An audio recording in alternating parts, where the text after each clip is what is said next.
સુરતમાં દલિત સમાજના લોકો દ્વારા અનોખો જ વિરોધ કરવામાં આવ્યો હતો. સતત વધતા દલિતો ઉપર અત્યાચાર છતાં એસસી નેતા કંઈ જ બોલવા તૈયાર નથી. ગુજરાતના એસસી ધારાસભ્યો સાંસદોની નનામી કાઢી અનોખો જ વિરોધ કર્યો હતો. સતત વધતા દલિતો ઉપર અત્યાચાર છતાં એસસી નેતા કંઈ જ બોલવા તૈયાર નથી. ગુજરાતભરમાં દલિત સમાજના નેતાઓ વિરુદ્ધ ભારે રોષ જોવા મળ્યો છે. સુરતમાં અનુજાતિ સમાજ દ્વારા સમાજના ધારાસભ્ય સાંસદોનો વિરોધ કરાયો હતો. અમરોલીમાં અનુજાતિ અનામત બેઠક ઉપરથી ચૂંટાયેલા ધારાસભ્ય સાંસદોનો વિરોધ કરાયો. ધારાસભ્યો અને સાંસદોના ફોટા સાથે અંતિમ યાત્રા કાઢી વિરોધ દર્શાવાયો હતો. ધારાસભ્ય સાંસદોના બેનરનું દહન પણ કરવામાં આવ્યું હતું.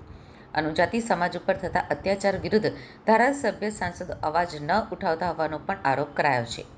અનામત સીટો ઉપર જીત્યા બાદ સમાજ યાદ નથી રાખતા. સમગ્ર વિરોધને લઈને અમરોલી પોલીસ ઘટના સ્થળે દોડી આવી હતી, જેથી વિરોધ કરી રહેલા અનુજાતિ સમાજના આગેવાનોની અટકાયત કરાઈ હતી.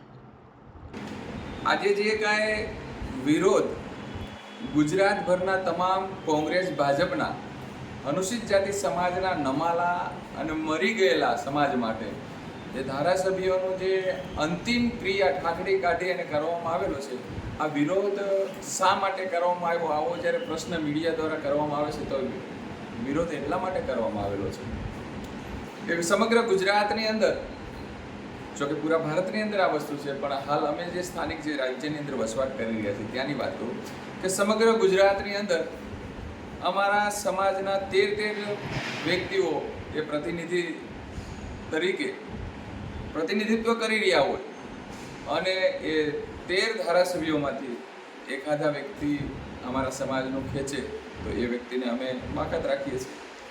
હાલ ગુજરાતની અંદર જે 13 વિધાનસભાની અમારી સીટો છે એમાંથી એક સીટ ખાલી છે અને 12 સીટોમાંથી એક ધારાસભ્યએ ફક્ત અનુસૂચિત જાતિ સમાજ ઉપર અત્યાચાર થયો એમાંથી અવાજ ઉઠાવ્યો. એ કયા પાર્ટીના છે, શું છે, આપ બધા જાણો છો. પણ એવી જ રીતે ચાહે કોંગ્રેસના હોય કે ભાજપના હોય, એ 11 ધારાસભ્યો અને 2 સાંસદોએ અવાજ નથી ઉઠાવ્યો. એમના મોઢામાંથી એમણે કહેવાય ને કે મોઢામાં મગ ભર્યા હોય એવી હાલત એ વ્યક્તિઓની છે. તો આ નમાલા અને મરી ગયેલા સમાજના જે ધારાસભ્યો છે એમનું અમરેલીથી જ જે અમે કોલ આપેલો હતો કે નિલેશ રાઠોડની હત્યા થયા બાદ સમગ્ર ગુજરાતના અનુસૂચિત જાતિ સમાજની અંદર રોષ હોય, પણ આ નમાલા ધારાસભ્યો એમના મોઢામાંથી મ શબ્દ નથી બોલે. આવી તો અનેક ઘટનાઓ ગુજરાતની અંદર અવારનવાર ઉના કાંડ હોય, થાનગઢ કાંડ હોય, ગોલાણા કાંડ હોય કે અનેક ઘટનાઓ ઘટી, પણ અત્યાર સુધીમાં એક પણ ધારાસભ્ય બોલવાનું નામ નથી લેતા. હાલ વર્તમાન સમયની અંદર જે કોઈ ધારાસભ્ય અને સાંસદો છે એ પણ બોલતા નથી. તો ભાઈ તમે લોકોને ખાલી પોઝિશન આપી દીધી છે, પાવર નથી આપ્યો.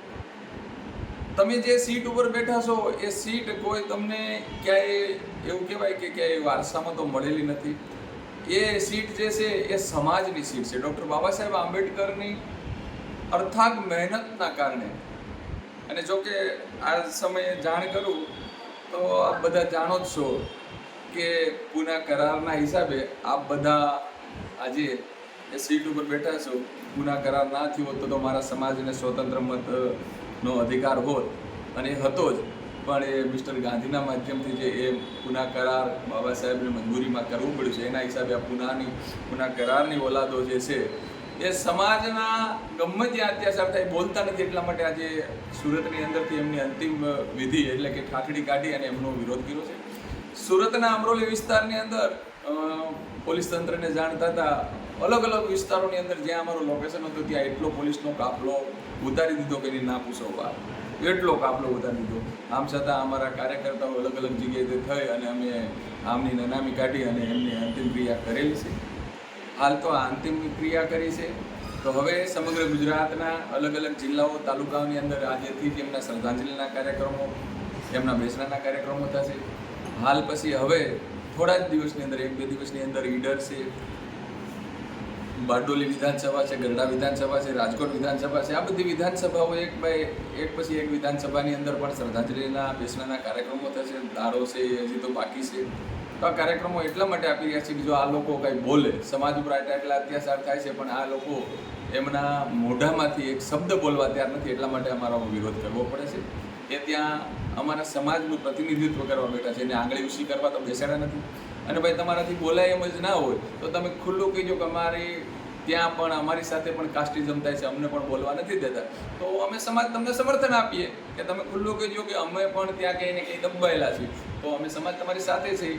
અમારે આવું કરવું એ યોગ્ય અમને પણ નથી લાગતું, પણ તમે નથી બોલતા ને અમારા માટે ખરેખર મરી ગયા છો એવા શબ્દ અમારે કરવા એ અમારા માટે પણ સારું ના હોય. પણ સમાજની ઉપર આટલી ઘટના ઘટે અને તમે એક પણ વ્યક્તિ બહાર નથી આવતા ત્યારે અમારે આવું કરવું પડે છે.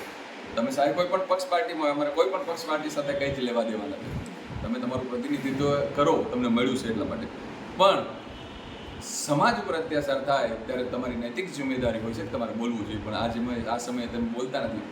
કાલે પણ સમાજના ઘણા દલાલોએ અમે આ કાર્યક્રમ ન કરીએ એ માટે ઘણી પ્રયાસો કર્યા, પણ કાર્યક્રમ થયો